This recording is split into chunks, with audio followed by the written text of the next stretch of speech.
Pembalap Ducati Lenovo Team, Marc Marquez mengakui kekalahannya pada sprint race MotoGP Inggris 2025 setelah kesalahan di salah satu titik terlemah dia di sirkuit Silverstone.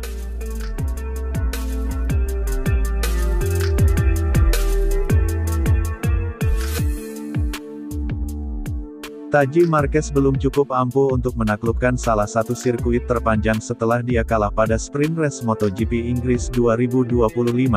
Catatan kemenangan beruntunnya dalam 6 seri MotoGP musim ini ternoda oleh kegemilangan adiknya sendiri yaitu Alex Marquez. Marc Marquez yang start dari posisi keempat di baris kedua sebenarnya melakukan start cukup brilian pada balapan pendek dengan total 10 putaran itu. Dirinya mampu melesat untuk menjadi yang terdepan ketika dia berhasil melakukan satu demi satu manuver di lap pertama. Marc Marquez sempat mengasapi Francisco Bagnaia, Alex Marquez dan akhirnya Fabio Quartararo yang sedang memimpin jalannya balapan. Ketika Fabio Quartararo mulai lemah karena Yamaha yang memang kalah cepat dari Ducati, Alex Marquez pun mulai menempel ketat Marc Marquez. Memasuki lap kedua dan disinilah kesalahan kemudian dilakukan oleh Marc Marquez, di mana sang juara dunia 8 kali tersebut gagal dalam mempertahankan posisinya di depan setelah melebar di tikungan 3 yang menjadi salah satu tikungan berkelok ke arah kanan.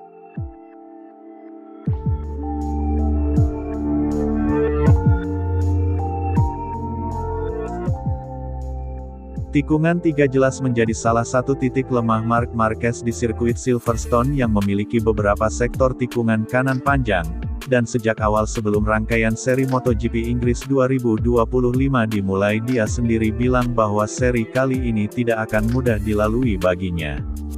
Dan ucapan dirinya kembali menjadi bukti bahwa Marc Marquez memang masih seorang manusia. Meski dikenal andal dalam menaklukkan tikungan-tikungan kiri, dia lagi-lagi terbentur dengan tikungan kanan yang menyulitkan dia di mana pada sesi latihan hari Jumat dia crash di tikungan yang sama. Kekalahan Marc Marquez di sprint race MotoGP Inggris 2025 membuat catatan sempurnanya ternoda setelah selalu menang pada 6 GP sebelumnya. Selain itu hasil ini juga kembali menguatkan pendapat bahwa The Baby Alien sendiri masih sulit dalam menaklukkan sirkuit Silverstone. Seperti diketahui bahwa sejak debut MotoGP pada tahun 2013, Marc Marquez cuma pernah menang 1 kali di sirkuit Silverstone, tepatnya di MotoGP Inggris 2014 meski dia pernah membukukan 5 kali pole position pada 2013, 2014, 2015, 2017 dan terakhir 2019.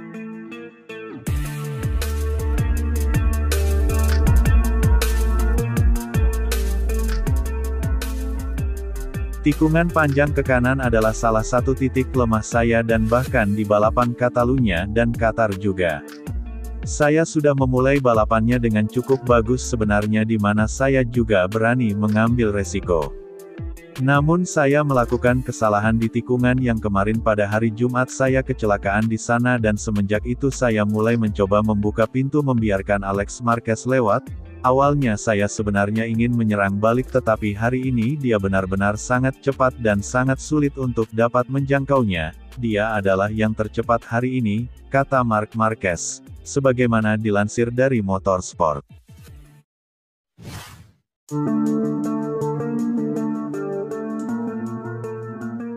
Pembalap Monster Energy Yamaha, Fabio Quartararo senang dengan perkembangan positif yang ditunjukkan pabrikan garpu Tala pada MotoGP 2025. Quartararo mendapatkan hasil cukup memuaskan di sesi praktis MotoGP Inggris 2025. Dia jadi yang tercepat kedua dengan torehan waktu 1 menit 57,342 detik dalam sesi latihan yang digelar di sirkuit Silverstone tersebut. Progres Yamaha bisa dikatakan cukup mengesankan setelah meraih hasil positif dalam hal kecepatan sejak memasuki seri Eropa, di mana 3 pembalap penunggang motor Yamaha M1 pun lolos langsung ke sesi Q2 pada MotoGP Inggris 2025. Pemutakhiran itu terletak di bagian aerodinamika di mana Quartararo tampil dengan winglet anyar yang bergelombang. Winglet itu dijajal Quartararo dalam tes privat di antara GP Prancis dan Inggris, namun dia tak menyangka unitnya sudah bisa dipakai di balapan meski bukan versi final. Fabio Quartararo juga menambahkan bahwa revisi pada desain winglet membantunya saat berbelok. Meski perbedaan yang dirasakannya tidak begitu besar, namun sensasi yang dirasakan oleh Quartararo pada motor M1 miliknya sangat cocok dengan data telemetri. Hal tersebut kemudian membuat Fabio Quartararo makin yakin untuk menghomologasi fairing barunya itu. Pembalap asal Prancis tersebut juga menggunakan swing arm baru pada sesi latihan bebas pertama, tetapi tak lagi menggunakan pada sesi latihan. Progres dari Yamaha juga dipertegas dengan pernyataan Fabio Quartararo bahwa motornya sangat kuat dalam satu lap, di mana kekuatan motor Yamaha M1 dalam dikualifikasi pun kini sudah mulai kembali setelah mengalami penurunan cukup lama sejak musim 2022. Quartararo yang bisa dibilang salah satu raja kecepatan satu lap pun sempat mengalami paceklik posisi start terdepan selama hampir 3 tahun. Dan masalah tersisa adalah kecepatan lomba yang memerlukan konsistensi dari awal hingga akhir serta manajemen ban yang prima. Fabio Quartararo berusaha untuk tidak melakukan perubahan yang sangat radikal pada motor M1 miliknya, melainkan hanya detail-detail kecil tanpa menjelaskannya lebih jauh, di mana sejak MotoGP Qatar 2025 El Diablo mempertahankan setelan dasar yang sama. Tim mengatakan kepada saya bahwa kami memiliki kejutan tetapi masih belum sepenuhnya, dan ini versi Purwarupa bukan yang berbahan karbon di mana bobotnya sedikit lebih berat, tapi saya merasa itu adalah sebuah keuntungan dan saya ingin menggunakannya. Selain itu Alex Rins tidak terlalu menyukainya, jadi mudah untuk memutuskan siapa yang akan menggunakan aero karena swing arm yang baru tidak berfungsi sama sekali dan saya kembali ke yang standar untuk sore hari. Sekarang sepertinya kami mulai kembali ke kecepatan satu lap dan kami bekerja keras untuk membuat kecepatan balapan menjadi lebih baik, jadi semoga kami dapat menemukan solusi untuk kecepatan balapan meskipun di sini sudah cukup oke. Kami mengubah banyak tetapi hanya beberapa detail dan ini adalah perbedaannya dan selalu menjadi salah satu poin terkuat saya untuk berada di batas performa dalam satu lap, kata Fabio Quartararo, sebagaimana dilansir dari Crash.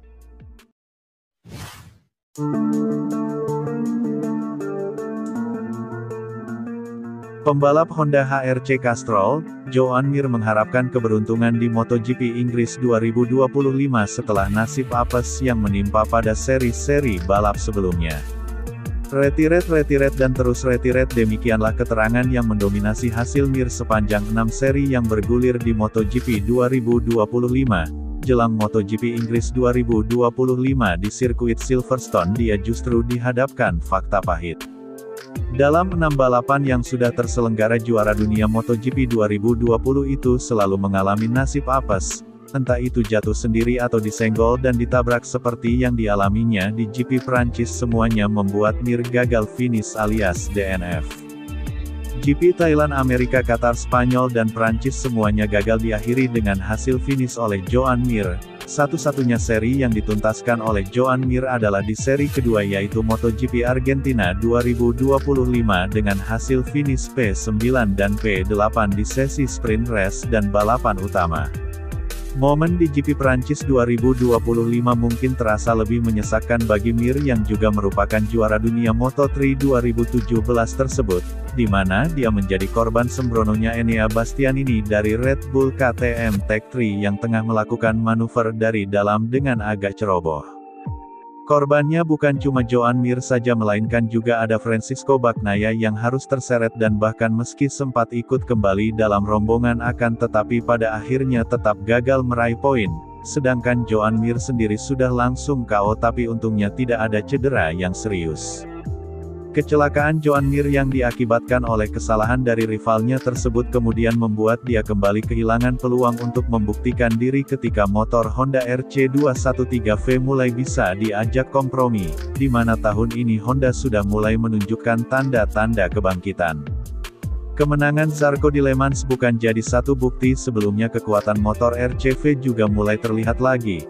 Mir tidak mau berharap tinggi-tinggi di Silverstone kali ini, dia hanya ingin bisa mendapatkan keberuntungan agar mampu menuntaskan balapan dengan semaksimal mungkin tanpa ada gangguan. Kami melakukan sejumlah medical check-up dan semuanya terlihat baik-baik saja meski memang ada beberapa luka di ujung jari tetapi saya masih bisa latihan menyiapkan segala sesuatunya dengan cukup normal. Saya dibantu fisioterapis untuk bagian leher dan ada progres yang baik di area sana di mana rencana dan kondisi untuk akhir pekan balapan tidak berubah. Kami telah menunjukkannya di Le Mans bahwa kami cepat dan hanya butuh sedikit faktor keberuntungan untuk bisa lolos langsung di Q2 untuk menghindari segala sesuatu yang apes di putaran pembuka. Jadi mari kita lihat saja nanti, kata Joan Mir, sebagaimana dilansir dari Speedweek.